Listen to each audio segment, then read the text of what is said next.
हनुमान जी महाराज की जय जय जय श्री राम।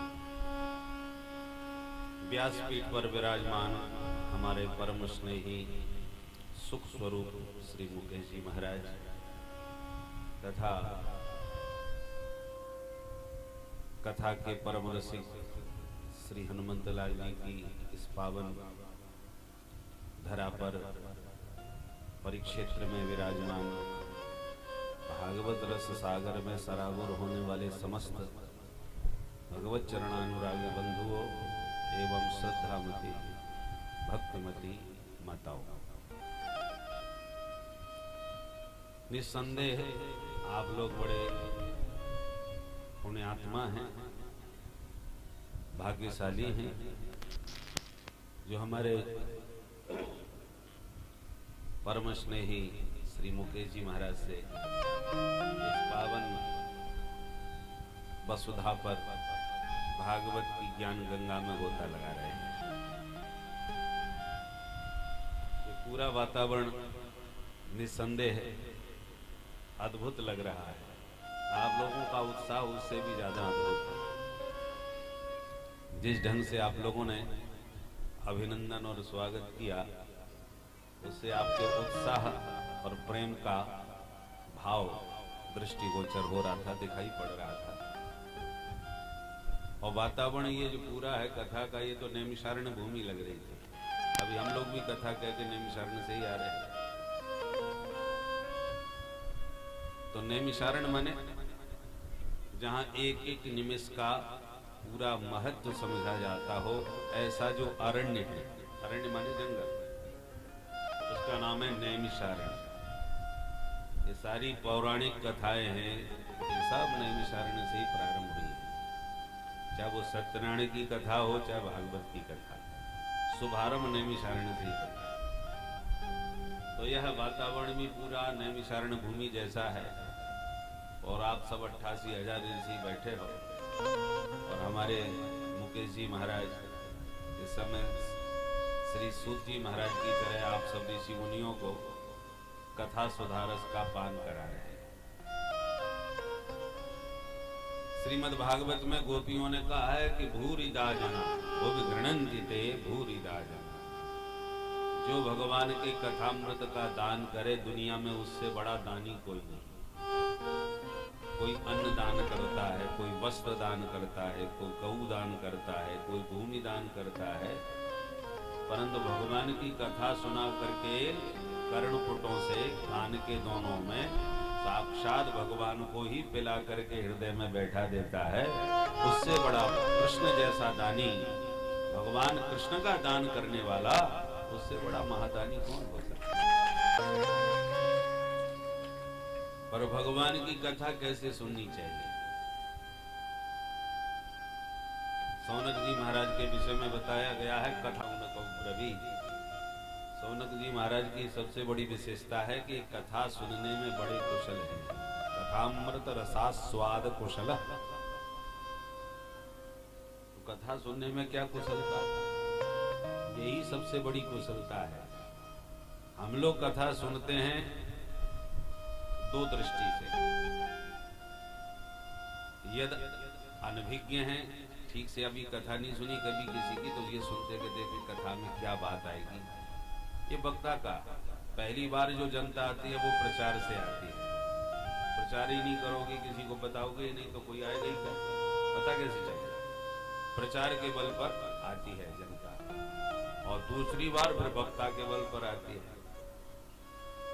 पहली बार आई जनता और कथा में आनंद नहीं आया, तो फिर दूसरी बार वो सोचेगा आदमी कि जाएं कि न जाएं, उस पल्ले तो कुछ पड़ी नहीं। और कथा में आनंद आ गया तो वो 4 लोगों को और लेके आ जाए, भाई जोरदार कथा चल रही है। तो दूसरी बार लाना बुलाना ये वक्ता के प्रभाव, तो पहली बार आना है प्रचार का प्रभाव।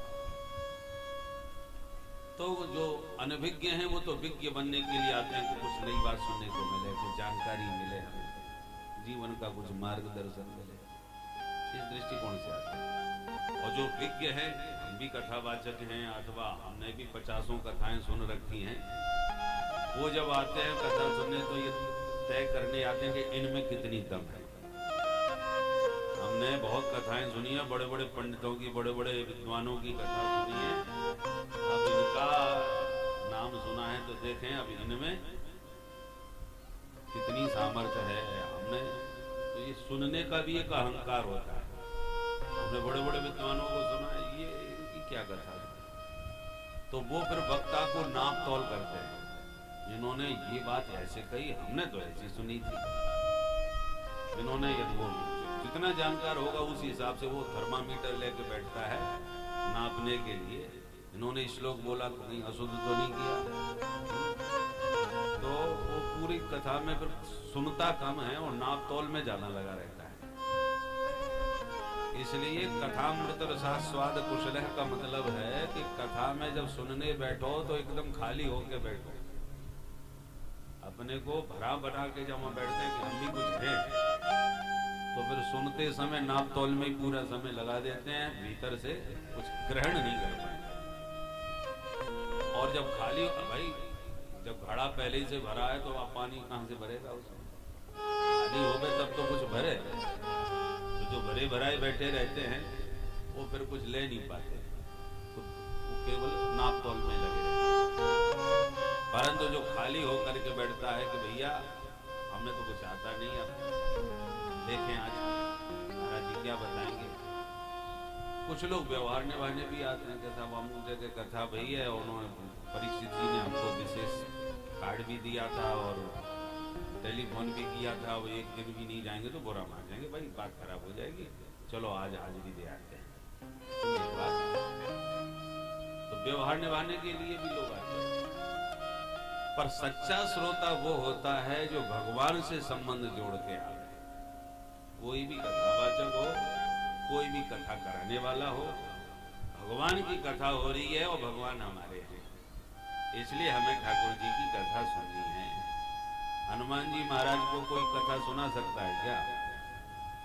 वो स्वयं जोरदार कथावाचक, स्वयं कथावाचक भी हैं और स्वयं बढ़िया जोरदार श्रोता भी।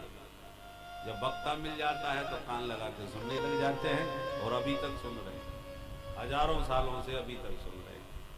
यत्र यत्र रघुनाथ कीर्तनम तत्र तत्र कृतमस्तकांजलिं बाष्पवारि परिपूर्णलोचनं मारुतिं नमत राक्षसान्तकम्। जहाँ कहीं भी भगवान की कथा हो और सजल नेत्र होकर के, गदगद कंठ होकर के हनुमान जी महाराज डूब करके भगवान की कथा सुनते। तो क्या हनुमान जी ने अभी तक कथा नहीं सुनी जो मुकेश जी महाराज की कथा सुनने के लिए बैठे? कथा तो सुनी है। और कोई भी वक्ता दुनिया का चाहे जितना बड़ा पंडित हो, हनुमान जी को कोई नई कथा थोड़ी सुना सकता। हनुमान जी तो सब सुने सुनाए बैठे, हर मामले में नंबर 1 है। पहलवानों की बात आवे तो हनुमान जी जैसा कोई पहलवान नहीं। अतुलित बल धामम, हनुमान जी में कितना बल है, कोई तराजू ही नहीं है जिससे तोल सके, अतुलनीय बल है। पुराने जमाने में बल का उदाहरण हाथियों से दिया जाता है। इनमें इतनी हाथियों की बल ताकत है, 100 हाथी, 1000 हाथी, 10,000 हाथियों का बल, ऐसे बोला जाता है। आजकल घोड़ों के हिसाब से बल तोड़ा जाता है, इतने हॉर्स पावर का है। तो घोड़ों के हिसाब से पावर बल का तोला जाता है। पुराने जमाने में हाथियों से तोला जाता था। तो जो जंगली हाथी होते हैं कितने बलशाली होते हैं, ऐसे 10,000 हाथियों में जितना बल होता है उतना एक ऐरावत हाथी में होता है, जिस पर इंद्र बैठ के चलते हैं। ऐरावत हाथी जो समुद्र मंथन से निकला है। और 10,000 ऐरावत हाथियों में जितना बल होता है उतना देवताओं के राजा इंद्र में होता है। देवताओं के स्वर्ग के राजा हैं। इंद्र भी कोई सामान्य देवता नहीं होता है। इतने 10,000 ऐरावत हाथियों के बराबर इंद्र में, और 10,000 इंद्र में जितना बल होता है उतना हनुमान जी की केवल ये कनिष्ठ उंगली में, छिंगो में उतना बल एक उंगली में। अब सोचिए जब इतना बल एक अंगुली में है तो पूरे शरीर में कितना बल होगा हनुमान जी के। इसलिए उनका एक एक अंग वज्र जैसा है, वज्र जैसा, इसलिए उनका नाम है बजरंग बली। वज्र जैसे एक एक अंग हैं जिनके, ऐसे बजरंग बली श्री हनुमत लाल जी। अब कौन दुनिया का विश्व में पहलवान है जो हनुमान जी से टकरा जाए? रावण सबसे ज्यादा हनुमान जी से चिढ़ता था। इस बंदर ने मैंने इसकी पूंछ में आग लगाई, इसने मेरी मूंछ में आग लगाई। मेरी आंखों के सामने मेरी लंका को जला करके मेरी मूंछ उड़ा दी। बड़ी जलन हुई। जब संग्राम हुआ तो हनुमान जी से रावण बोला, बंदर तूने मेरे घर में आग लगाई थी, चल आज मेरी तेरी हो जाए आमने सामने की। बोली बिल्कुल हो जाए। तो क्या होगा? बोले एक मुक्का मैं मारूंगा, एक मुक्का तू मार, देखें कितने मुक्के, किसके मुक्के में कितना दम। अच्छा हो जाए मुक्केबाजी। हनुमान जी बोले तो पहले मुक्का तुम मारो। रावण बोला नहीं पहले तुम मारो।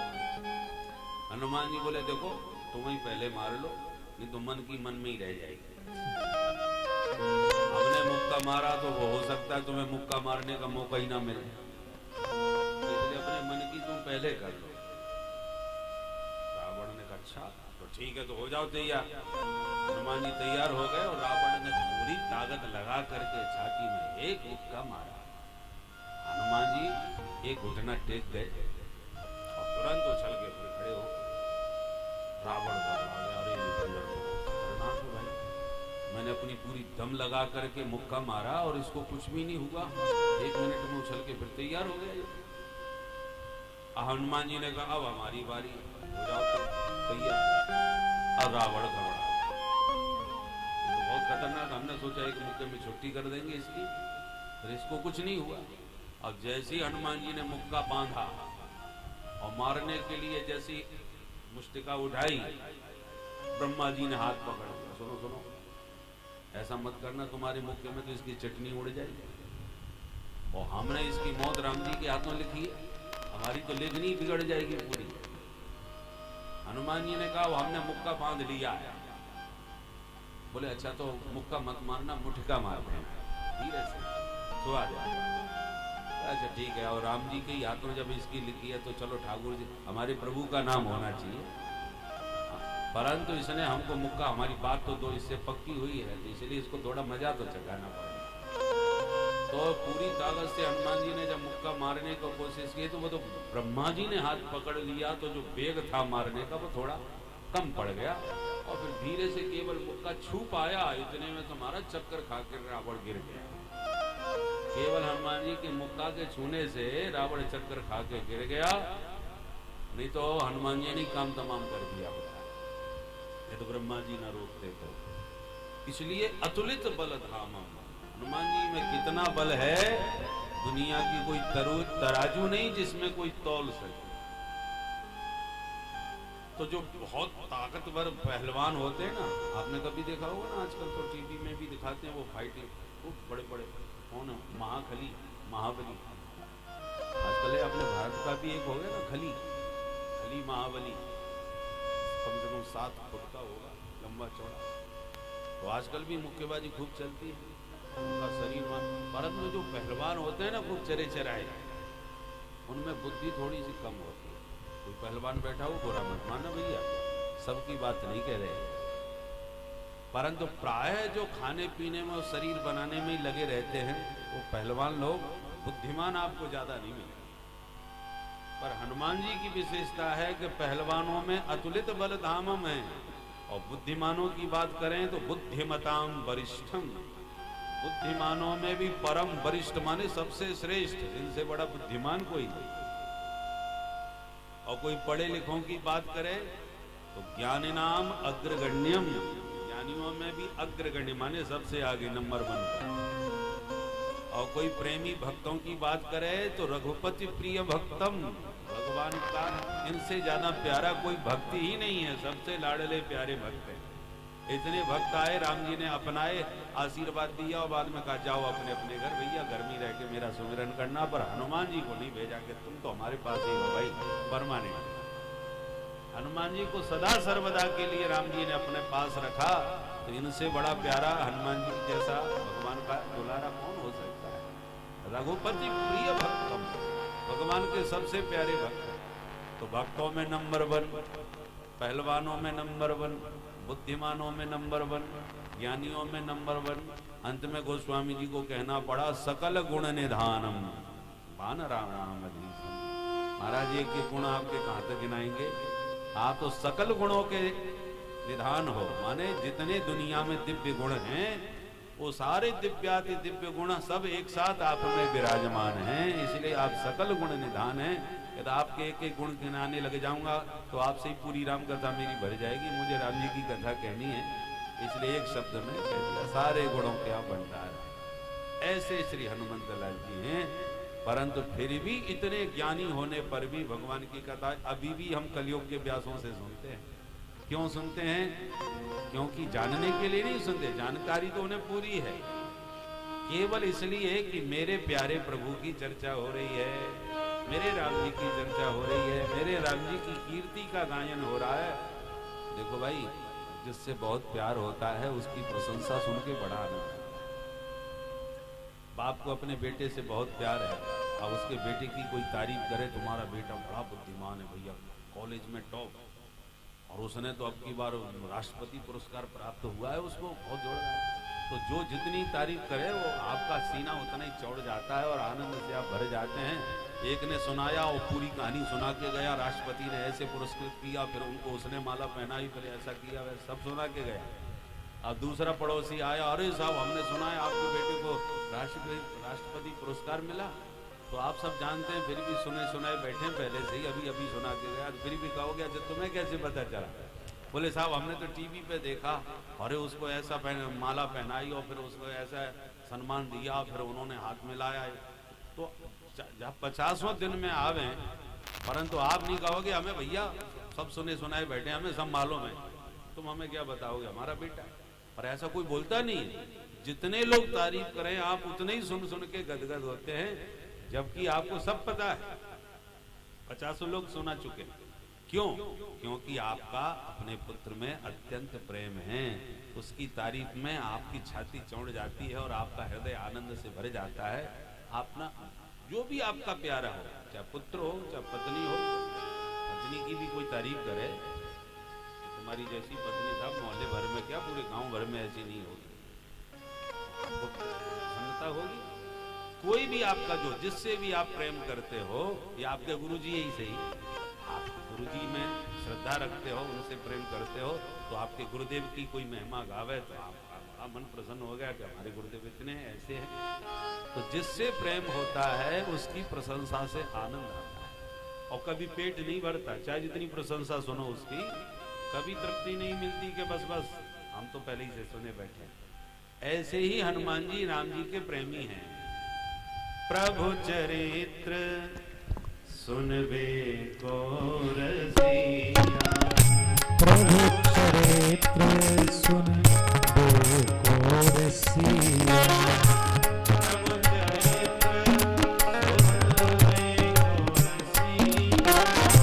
प्रभु चरित्र सुनबे को रसिया,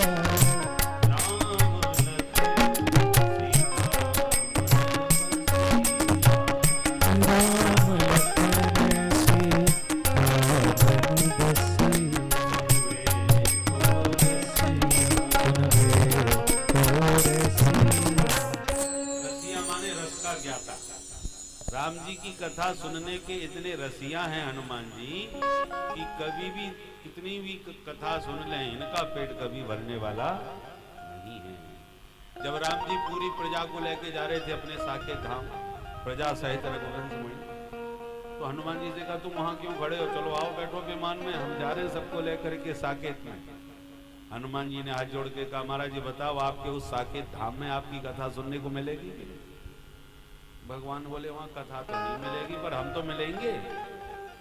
हनुमान जी बोले आप तो सदा मेरे हृदय के मंदिर में बैठे ही रहते हो, आपसे तो चाहे जब भेंट हो जाएगी। जासु हृदय आकार बसहि राम सर चाप धर, जिसके हृदय आकार में राम जी सदा बसते हैं उनको तो मैं चाहे जब देख लूंगा, पर आपकी कथा यदि सुनने को न मिले तो मुझे आपका साकेत नहीं चाहिए।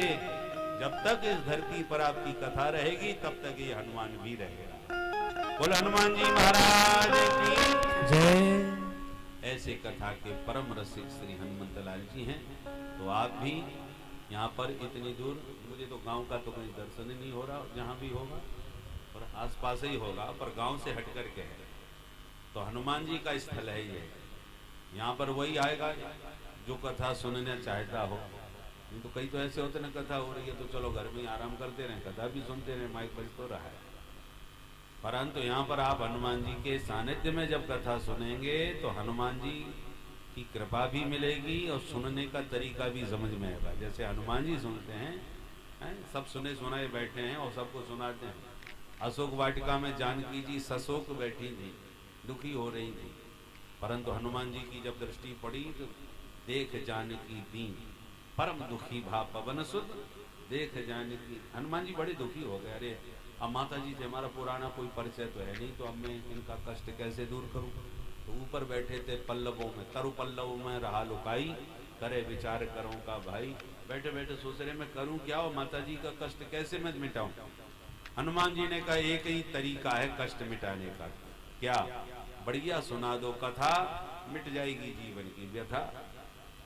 व्यथा मिटानी है तो कथा सुनो। तो हनुमान जी ने कथा सुनाना चालू कर दिया और रामचंद्र गुण वर्णे लागा, तो सुनते ही सीता कर दुख भागा। हनुमान जी ने राम कथा सुनाई नहीं कि जानकी जी का दुख भागा और किशोरी जी तुरंत शोक मुक्त हो गई, तुरंत प्रसन्नता हृदय में आ गई। अरे ये राम कथा किसने सुनाई? तो हनुमान जी ऐसे कथावाचक हैं कि जिसको कथा सुनाते हैं उसका शोक मिटा देते हैं, उसकी व्यथा मिटा देते हैं, इतने जोरदार कथावाचक। तो कथा सुनते भी हैं, कथा कहते भी हैं। ऐसे श्री हनुमंत लाल जी से हमें सीखना चाहिए कि जहाँ किसी विद्वान की कथा हो रही हो कान लगा करके सुने, और यदि श्रोता प्रेमी बैठे हो तो माइक मिल जाए तो सुनाने लग जाए। तो हम तो सोच रहे थे कथा चल के सुनेंगे थोड़ा सा, और हमारे आने से पहले ही कथा पूरी हो गई।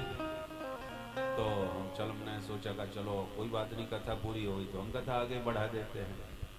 तो थोड़ी सी आप लोगों की श्रद्धा और प्रीति को देख करके हनुमान जी के चरणों में प्रणाम करते हुए, अब हम वक्ता को माइक मिल जाए तो फिर कोई समय का तो पता चलता नहीं कितना खिंच जाए, परंतु आप सबको अपने समय पर, हमें ग्रामीण वातावरण का पता है, सबको अपने शाम का वक्त बहुत व्यस्तता का होता है, तो अंधेरा ना हो जाए और आपको भी कुछ आप लोग उठें उससे पहले हम अपना बात पूरी करें।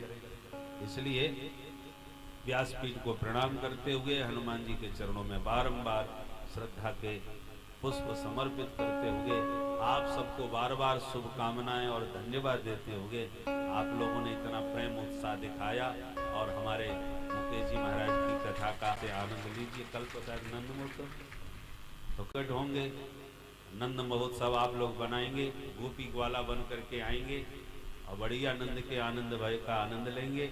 और इस समय मौसम और वातावरण भी कन्हैया के जन्म का ही हो रहा है। कन्हैया के जन्म के समय खूब काली काली घटाएं आई थी और खूब बढ़िया मेघों ने पानी बरसाया था, तो वही वातावरण कुछ दिखाई पड़ रहा है। तो ऐसे वातावरण में और ऐसे सुंदर दिव्य परिक्षेत्र में आप आकर के समय पर ऐसी कथा का आनंद लेते रहिए। गोविंद का जन्म होने के बाद असली आनंद और बढ़ जाता है, इसलिए भगवान के बाल चरित्रों का आनंद लें। आप सबको बहुत बहुत धन्यवाद। जो परीक्षित जी बैठे हैं और जिन सबने आप भगे उससे पहले बात पूरी करें, तो आप तो भगे नहीं पर माइक पहले ही से बात करें। तो हम आप सबको हृदय से धन्यवाद देते हैं कि आप इतनी सुंदर कथा सुन रहे हैं और हनुमान जी के छत्र छाया में सुन रहे हैं और ऐसे सुंदर शीतल वातावरण में और अनुकूल बिल्कुल नैमिषारण्य जैसे परिक्षेत्र में सुन रहे हैं। और एक बात कह के बात पूरी करूं, लिखा है सर्वाणि तीर्था निवसन्ति तत्र यत्राच्युतोद्धार कथा प्रसंगः। भगवान के उदार कथा प्रसंग जहाँ गाए जाते हैं वहाँ सारे तीर्थ आकर के निवास करने लगते हैं। इसलिए ये भूमि हनुमान जी की तो है ही है, साथ में तीर्थ भूमि बन गई, क्योंकि यहाँ पर भगवान के गुण गाए जा रहे हैं। ऐसी पावन भूमि को प्रणाम, आप सबको हृदय से बहुत बहुत धन्यवाद। अब आइए हम लोग भागवत भगवान की आरती करें और आरती के बाद आप प्रसाद लेते हुए प्रस्थान करेंगे। हम भी आपसे विदा लेंगे। जय